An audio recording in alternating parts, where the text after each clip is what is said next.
Hello YouTube and welcome to another review, and this time we have Revell's 176 scale ANZAC Infantry, World War II of course. Don't be put off by the 176, I've checked it out and there's hardly any difference between them and your standard 172, so don't worry about that. This set originally was a Matchbox set, a very good set it was too. Started to develop a lot of good sets Matchbox towards its end. Notably they had a good British Commandos set, this set, and I think they had a British Paratrooper set for around about the Falklands War period. But this grouping of sets were actually a very good set by Matchbox, and it figures now because obviously the mould is still in use now by Revell. Artwork wise, it's not bad. It looks more sort of computer generated, but it's not bad, and what you pretty much see on the front you do pretty much get, so no problem there. This set is quite pricey, which seems to be in keeping with Revell. It's upwards of £8 I picked that up. Let me know if you can pick it up cheaper than that, but you know, it's quite pricey, no doubt about it. Box art wise, I'm fairly happy enough with that. It's not bad. I'd say the only downside with that is the gun flashes aren't very realistic, the explosions, but c'est la vie, we can live with that. Flipping the box art over, we have basically an actual size figure and a decent enough paint guide, all selecting Revell paints, which are all in German, but I don't think that's too bad. It's not sort of in your face. I think it was Italieri. It's quite similar to that in a way, but usual sort of warnings and things like that. It does also come with a little leaflet inside just telling you obviously not to swallow these and stuff like that, which I'm pretty sure no one will. Made in Europe, and here we go. 42 figures. So I couldn't find that earlier, but there it is, 42 figures you'll get in this set. And it does come with 2 Vickers machine guns and a mortar, so you've got plenty of firepower in there. Incidentally, Ronan, who is on my subscribers list, has these figures, the same figures, and he's painted them up. So if you want to see these figures painted up, then check out his channel. He's on my subscribers list, so check that out because he's done a mighty fine job of that, he has. Anyway, onwards with the sprues. And what I'll do, I'll alter the camera and let's see what we can do here. There we go.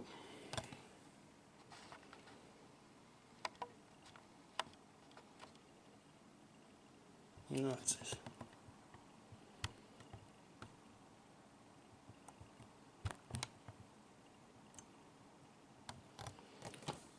So as you can see, we've got very nice detail here. I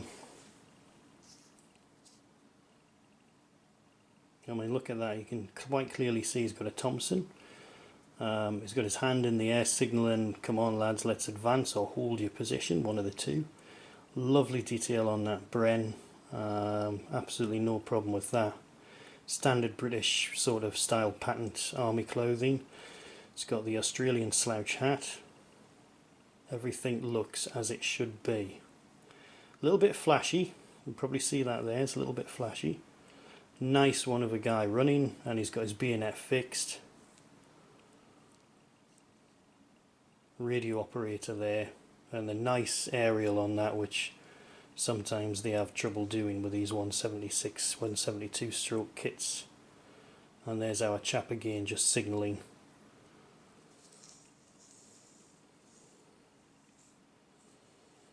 Now this guy here is the mortar guy, and I'll show you the mortar is very basic, don't be too excited by it, but I'm sure there's a few of you there could probably do something with that mortar.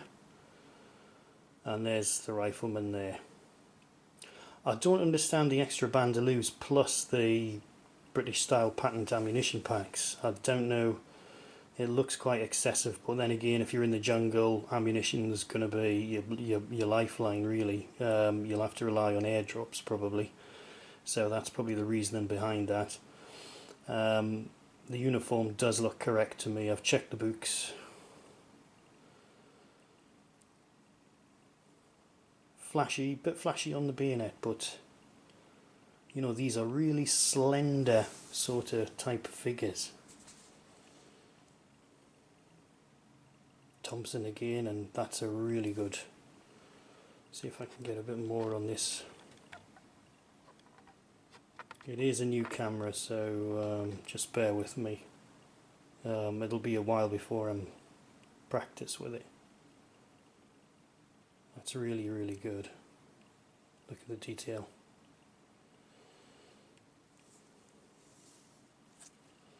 It's the only thing with this sprue, you've got to keep flipping it over to... let's go down a bit. And there's your officer. Very good. He's got his binoculars, he's got his holster, and he's saying, well, how are you lads? Come on, let's get this done.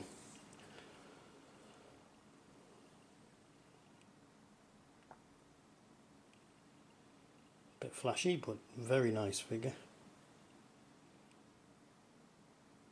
Another good one. Really, really good. And look at those, very, very good. Again, he's got the extra ammunition pouches across him. Now up the top, there's your Vickers, very nicely detailed. Tripod, I think that's your mortar bit. That's the other tripod for the Vickers, and there's your Vickers operator, and he's well detailed too. So that's very, very nice.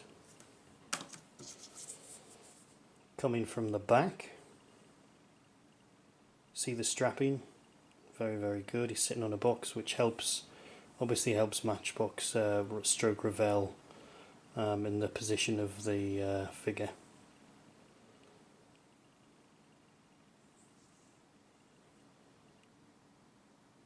More bandaloos. Lovely big chopping bush knife really. Machete for chopping through the jungle, which you'll need. Don't think he's got one, I think that's his bayonet sheath. It's the back of the chap. This item here is for the pack horse, for obviously pretty good for getting your supplies through the jungle.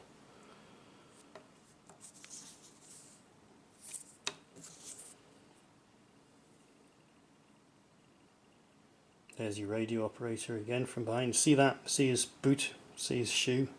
It's just little details like that. I mean, the guy who did these was obviously very, very talented. And there you go, there's the Matchbox insignia, Leslie Toys. And the Leslie factory was up in Stratford in London, and it's now apartments, if anyone wants to know. I should know because I think I worked on them. But a bit of British history gone. There's our mortar guy.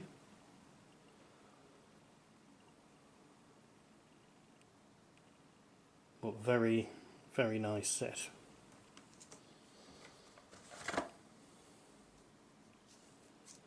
Now, how shall I start this one? Yeah, let's do this guy. Okay. Now, what do you think of that? Incidentally, with these Matchbox figures, the base is very, very thin. And they're like that on all their figures, basically, in the 176, 172 size. And, you know, when I was a kid, I just hated using them on carpet and things because they just wouldn't stand up. Really useful if you're a war gamer and you need to stick multiple troops to a base, because you won't need much foliage or paint to cover the base. They are very, very thin. this guy throwing the grenade is a very, very good pose. It's up there with the Airfix one, which you've probably seen on my new logo.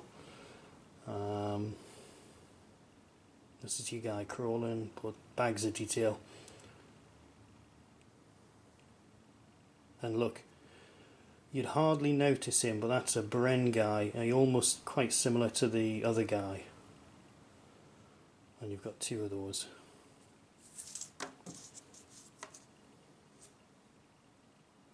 Another one there. I'll just do the underside, then I'll flip it over again. And he's getting ready to charge, or he's captured someone and he's giving them a bit of stick.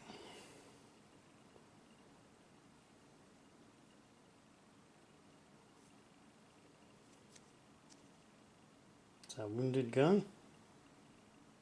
And this is the guy who basically leads the horse on. And that's your horse there.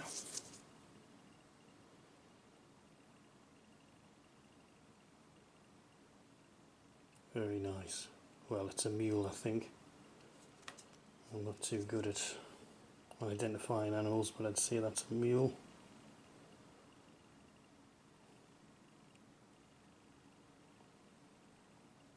Very, very good.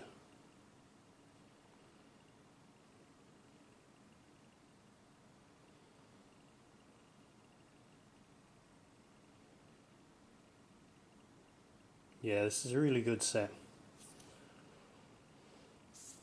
Let's check out the Bren guy.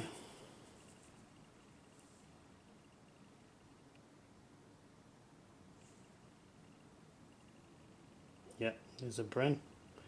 I don't think the Bren's completely worked. It's probably because the Bren is slightly slanted and maybe the mould just didn't go so well, but it is, once you paint that you'll never even tell, but it's quite a good little pose.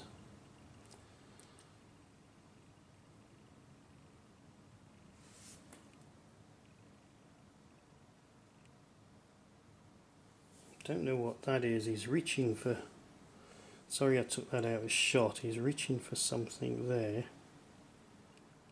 I don't know what that is. Does anybody know what that is? Is he going for a magazine? I'm not sure. No own submachine guns, which the Aussies basically made. Quite a cheap little gun, almost in the style of the Sten, but it was sort of sprayed a tropical green.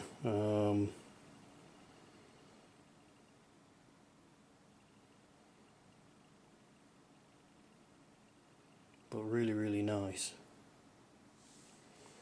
So I am a bit biased because I don't know why all the toy companies seem to do the Australians really well.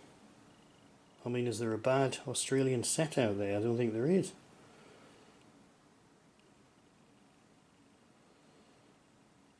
But very, very good. So like I say, if you want to see these painted up, Ronan is your man, so check him out. And that is my review of the Revell ANZAC Infantry, which incidentally, just for a further piece, ANZAC means Australian New Zealand Army Corps, which basically after World War I didn't exist really. They briefly set it up in Greece, Crete, for a short while, but then it was disbanded again, set up again in Korea, disbanded, and I think it went up into the Vietnam War, possibly, not sure on that one, but it's sort of mistitled, seeing it's ANZAC Infantry. These are Australians without a doubt. It's in a jungle environment, and I know for a fact that the ANZAC sort of setup was briefly set up in the Second World War, but it was only in Crete and Greece and didn't last long. So the title itself is a little bit, let's say, embellished. So really it should just be classed as Australian Infantry. but it is a very nice set. Matchbox called it ANZAC Infantry as well. It's not Revell's fault, but probably does need changing, I would say. Doesn't accurately represent what it should. But that was my review of the Revell ANZAC Infantry, formerly a Matchbox mould. And like I say, you can pick this up for about £8–9, something like that. It's a bit on the pricey end, but what a superb kit. So that gets the thumbs up. Okay, thank you for watching, and we'll see you soon. Bye.